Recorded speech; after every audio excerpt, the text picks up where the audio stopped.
¿Qué tal? ¿Cómo están? Gracias por acompañarme una vez más a Panorama Bíblico, una clase más. Hoy va a ser la clase 25 y el libro que vamos a ver es el libro de Jeremías. A ver, permítame. Dame de acá. Ok, ahí está, ¿no? Panorama Bíblico, clase 25, libro de Jeremías. Déjenme ponerme otra vez por acá. Aquí.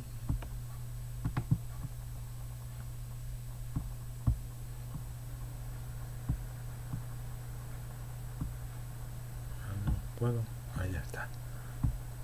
Perdón, es que no podía poner la imagen, pero ya ahí estamos, ¿no? Esa es la primera diapositiva.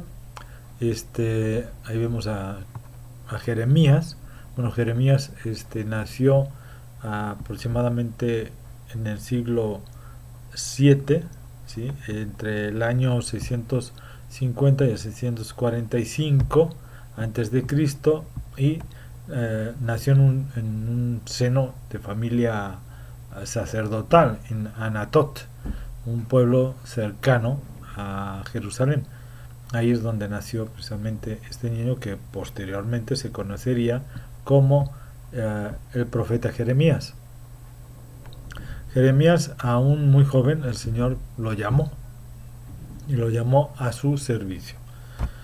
Ah, Corría por el año 626 aproximadamente antes de Cristo, eh, decimotercer reinado de Josías, el rey Josías, a poco más de un siglo después de la época en que había vivido y ejercido el ministerio el profeta Isaías, del cual hablamos la semana pasada.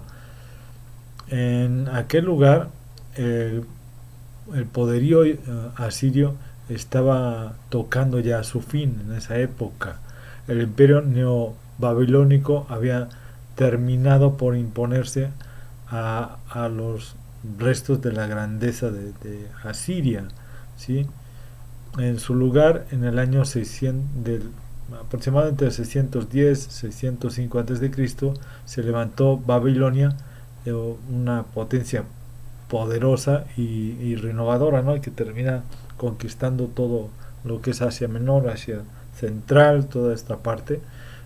Se extendió muchísimo, se extendió por infinidad de países, ¿no? De aquella época, ¿sí? Y Jeremías inició su ministerio en tiempos de Josías y continuó desarrollándolo, esa actividad de profeta, bajo el reinado de los últimos reyes de Judá, o sea, Joacás, también llamado Salum, Joacim o Joaquim, no, Eliakim, perdón, Eliakim, Joaquim o Jeconías y Sedequías o Matatías, ¿sí? El autor, permítame, ahí ya me había yo pasado, ¿eh? En el capítulo 1, versículo 1, ahí se distingue como el profeta, que fue quien escribió el libro, ¿no? Según esto, en el versículo 1, lo identifica como el autor del libro, ¿sí? El libro se escribió aproximadamente entre el año 630 y el 580 aproximadamente. Es un periodo bastante grande, pero no se sabe exactamente en qué periodo, en este periodo, o si lo fue escribiendo a lo largo de ese tiempo, ¿sí? El libro de Jeremías es una de las colecciones más extensas de lo que es los escritos proféticos, ¿sí? Eh, Puede dividirse en tres secciones, ¿sí? La primera sección corresponde del capítulo 1 al 25, la segunda del 26 al 45, la tercera del 46 al 55 y cierra el libro con el capítulo 52, que es como una como un epílogo, ¿sí? Del relato de la caída de Jerusalén, ¿sí?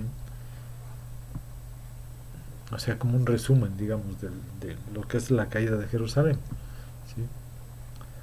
La primera sección eh, es más poética, ¿no? La mayor parte es poética y corresponde a los dos primeros decenios, o sea, 20 años, del ministerio de Jeremías, quien dirige su predicación especialmente a Judá, o sea, sus profecías eran a Judá y a la ciudad de Jerusalén, a fin de que sus habitantes tomaran condición o conciencia de sus propios pecados, o sea, que entendieran que estaban en pecado y que podían arrepentirse, regresar a Cristo, ¿no?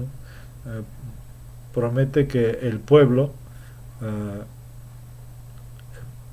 vea el ejemplo de la maldad de Israel, eso lo vemos en el capítulo 2 del versículo 1 al capítulo 4 versículo 2, ¿sí? El, lo exhorta al pueblo a cambiar su conducta e insta en denunciar la mentira, la violencia, la injusticia y la terquedad de corazón de la gente de Judá. Pues males cuya raíz pues sabemos que se hallaba en la infidelidad que existía al Señor, o sea, a Dios. ¿Sí? En hacerlo, o sea, recuérdense que ya lo hemos visto, ¿no? A través de todos estos libros, como habían abandonado a Dios, a Jehová, Yahweh, ¿sí? Jehová, como quieran llamarle, y se habían alejado de él, iban en pos de otros dioses. Acuérdense que uh, no, no buscaban a Dios, sino que preferían ir y adorar dioses ajenos, ¿sí? Incluso ofrecer a sus hijos al fuego, ¿no? Con tal de no buscar a Dios, no sé por qué, pero bueno, actualmente lo seguimos viendo eso, ¿no? Ya no queman niños, pero siguen buscando a otro Dios en lugar de Dios, ¿no? De nuestro Dios. Veamos la segunda sección. Predomina el género narrativo, ya cambia, ya no es tanta poesía, ¿sí? Sino que ya es más narrativo, por lo tanto, casi todo ella está redactado en prosa, ¿sí? El autor centra su atención en el relato de ciertos eh, incidentes de su propia vida, ¿sí? Narra cosas que él vivió, entre los cuales introduce algunos resúmenes, digamos, de mensajes proféticos, ¿no? Lo vemos del capítulo 26 al 45. Describe los dramáticos ataques de que Jerusalén fue hecho objeto, ¿no? O sea, de que estuvieron atacándola. Y el valor con que los soportó sin claudicar en su misión. También esta sección hace referencia a Baruch, hijo de Nerías, que fue el compañero del profeta y quien a su dictado escribió en un rollo en blanco todas las palabras que Jehová le había hablado. Capítulo 36, versículo 4. ¿Sí? Ahí menciona, ¿no? O sea, todo lo que Dios le había hablado. Baruch es el que se cree que escribió en realidad el libro dictado por Jeremías, ¿no?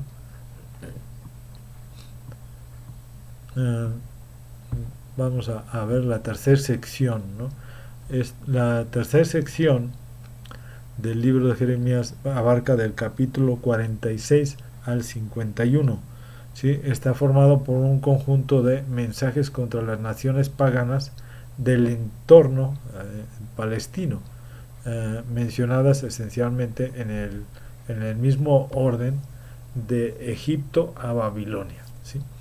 En que a manera de instrucciones aparecen en el capítulo 25 del versículo 15 al 38. Sin embargo, también incluyen anuncios de salvación para algunas de estas naciones, ¿sí? Cierto es que la actividad del profeta tenía principalmente a Judá y Jerusalén, ¿sí? Como primeros términos de su compromiso, digamos, ¿no? Pero es sus predilección o predilección eh, eran a ellos, ¿no? Pero también hace unas predicciones eh, a las cuales no podía olvidar la realidad de los pueblos vecinos, ¿no? O sea, de que tenían pueblos vecinos que no eran de Jerusalén y los cuales les declara que Jehová no es solo Dios de Israel, sino que Él rige la historia de todas las naciones y de todo lo que es y existe. ¿Sí?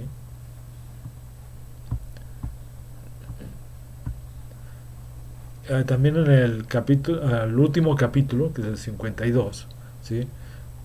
Es una especial, como digamos, apéndice histórico que reproduce en algunos variantes del relato de Segunda de Reyes, capítulo 24, 18, versículo 18, al capítulo 25, versículo 30, sobre la caída de Jerusalén. Esta narración, así introducida, pues demuestra la autenticidad del ministerio o de las profecías de Jeremías, ¿no? Confirmando que, o sea, más bien que fue confirmado por el Señor mediante los hechos que dieron pleno cumplimiento a la palabra del profeta, ¿no? O sea, que todo lo que él profetizó se cumplió. Por lo tanto, acuérdense que en aquella época, en toda época, las profecías deben de cumplirse. Si no, no es un profeta real, sino mentira, ¿no? Entonces vemos que aquí, al momento que él profetiza y se cumplen, entonces ahí vemos que realmente era un profeta real en el cual, como ahí dice, ¿no? Jehová le habló, ¿sí? Él escribió todo lo que Jehová le había hablado. Entonces vemos que realmente es real, es un profeta real, no es un profeta de los cuales existían muchos, ¿no? Que nada más adulaban a los reyes y ¿qué pasaba? Que pues que mandaban a matar a todos los, los profetas que les decían la verdad a los reyes. Entonces, como no les gustaba, los mandaban a matar. ¿Se acuerdan de eso? Bueno, entonces aquí vemos que realmente sí es real. Jeremías sí existió, sí profetizó y sí se cumplieron todas sus profecías. ¿Sí? Permítame. Perdón, perdón. Sigamos. El libro de Jeremías registra las profecías finales de Judá, ¿sí? Advirtiéndoles de la destrucción por venir. Si la nación no se arrepentía, eso se los recalcó 1 y 100 veces, ¿no? Que debían de arrepentirse, que debían de regresar a Jehová, pero el pueblo no hizo caso. Jeremías hace un llamado a la nación para que volviera a Dios. Al mismo tiempo, pues Jeremías reconoce la inevitable destrucción de Judá debido a su dureza de corazón y al no arrepentirse de la idolatría e inmoralidad en la que estaba cayendo. ¿Sí? También vemos ahí en este libro que primeramente vemos un mensaje de juicio sobre Judá por la creciente idolatría en la cual estaban yendo, ¿sí? Esto lo vemos desde Jeremías capítulo 7 del 30 al 34, luego en el capítulo 16 del 10 al 13, en el 22 del versículo 9, 32 al 29, versículo 29, en el 43 del 2 al 3, o sea, después de la muerte de Josías, el último rey justo, se le puede llamar, ¿sí? La nación de Judá había abandonado casi completamente a Dios y sus mandamientos. Sabemos que realmente Dios siempre tenía un remanente y sigue teniendo un remanente, ¿sí? Eso siempre lo ha tenido nuestro Señor. Siempre lo ha mantenido ese remanente. Entonces, en aquella época también existía un remanente, ¿sí? Ahora, Jeremías compara a Judá con una prostituta. Lo vemos en el capítulo 22, 20 al 3, 3, ¿sí? Dios había prometido que Él juzgaría la idolatría de la forma más severa.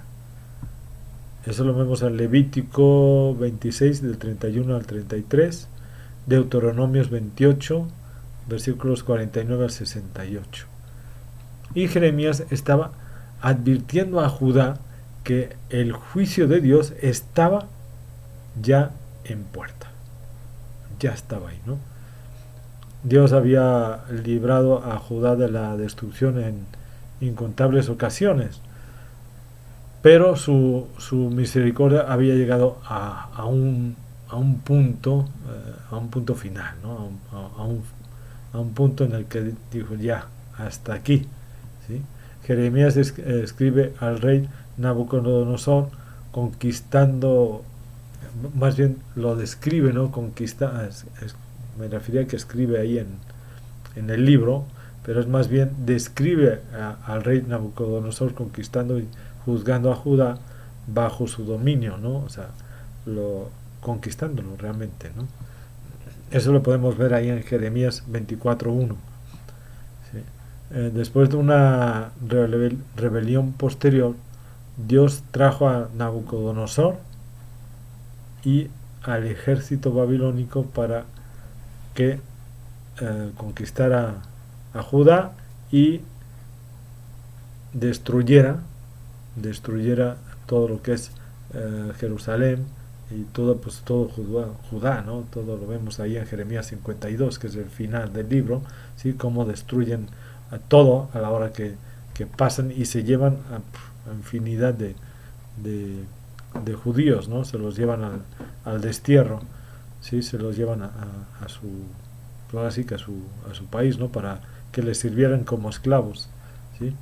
Aún en medio de este severo juicio, Dios promete restauración a Judá cuando regresen a la tierra que Dios les había dado. Jeremías 29:10.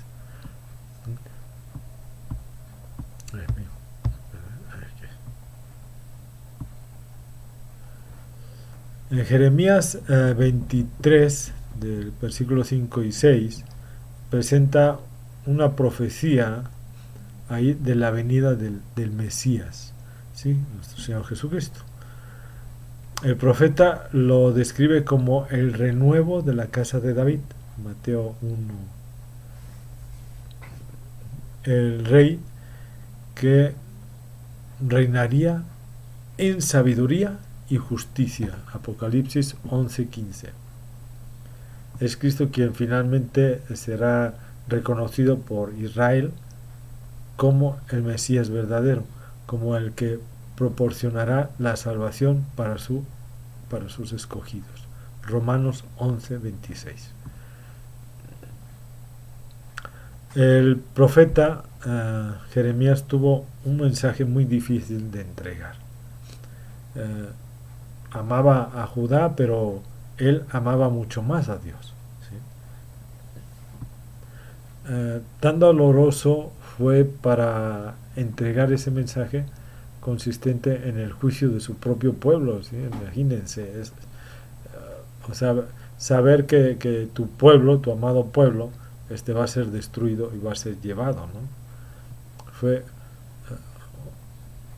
obediente a la palabra de Dios y les dijo lo que haría, ¿sí? O sea, lo que Dios iba a hacer, ¿sí?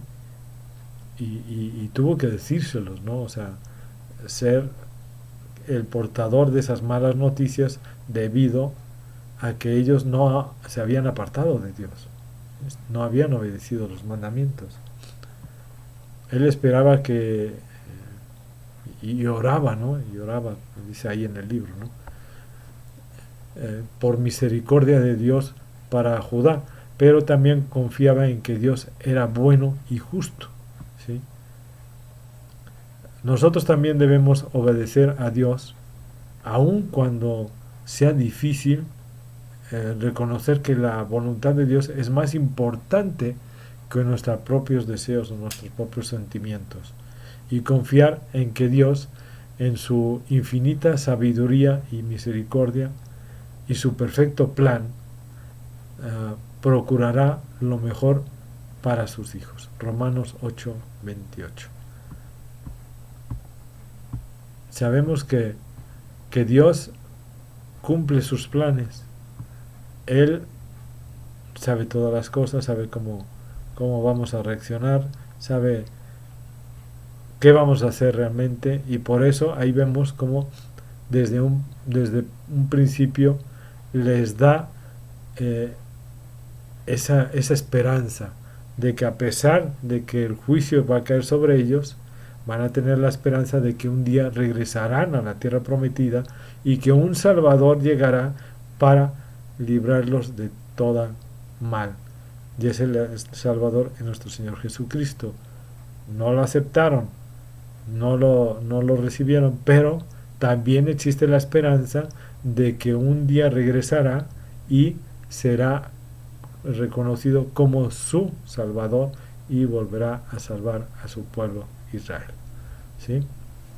O Judá, como quieran llamarle, que al fin y al cabo, aunque las otras 10 tribus se dispersaron por el mundo, y solo aparentemente nada más hay 2 tribus, pero sabemos que cuando nuestro Señor Jesucristo regrese, esas 10 tribus estarán, esas 12 tribus, perdón, estarán ahí. Esas 10 que desaparecieron regresarán. Incluso sabemos que actualmente muchos judíos están regresando a Israel. De esas 10 tribus perdidas, están todos regresando a Israel porque se va a cumplir lo que el Señor nos dijo. Que Dios los bendiga, cuídense mucho y sigan estudiando la Biblia, que les va a dar esa fortaleza y los va a seguir apoyando en todo lo que ustedes necesitan realmente de corazón. Cuídense y nos estamos viendo la próxima semana. Que Dios los bendiga.